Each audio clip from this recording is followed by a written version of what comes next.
I read a crazy quote that I just seen like 2 hours ago.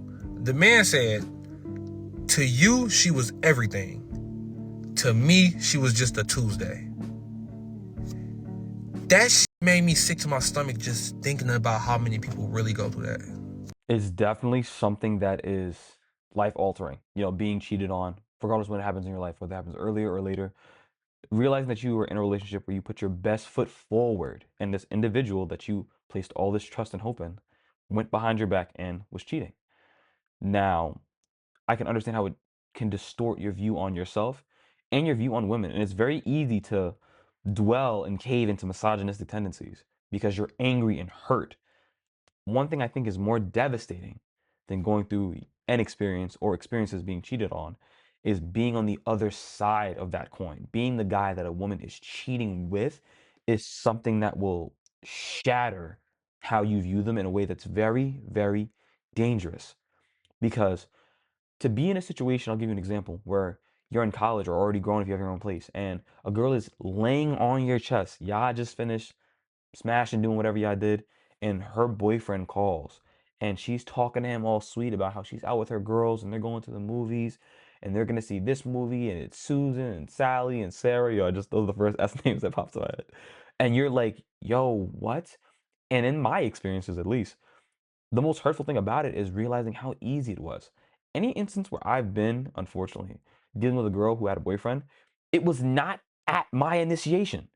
She's the one who initiated it and pursued you, and you're like, usually you don't know, and sometimes you do know and you don't care, which is wrong, but that's a video for another day. And you go on her Instagram and there's pictures of them together, all kissed up, him buying her stuff for Valentine's Day, and she's texting you at 2 a.m. begging to see you, bro.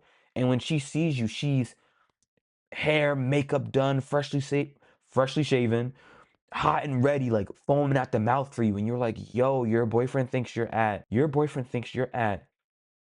best friend's house for a sleepover. Y'all watching Love Island.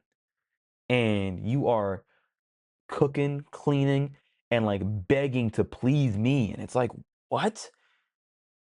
Like they're capable of this? And it's like, yes. And I make these videos for you to understand and know that they are capable of this. But not all of them are gonna do this. And you shouldn't use your experience both as a man that was assisting in the cheating and being cheated on to be misogynistic and hate women. It's not gonna do anything for you. I make these videos to give you the tools to understand how to better filter through women depending on what you want. If you want something real, authentic, and tangible, it is my job to react to these videos and analyze them to give you the tools to be able to filter out those girls so you don't waste time trying to pour into a woman who's sucking in everything from other guys, if you know what I'm talking about. But also to make sure that you are not going to waste the time of a woman or a good girl who wants to be with you. If you want something more chill and more casual, and a girl is walking up to you and voicing that she wants something real and serious, you should be grown enough, man enough to be like, I appreciate the compliment, but no thank you.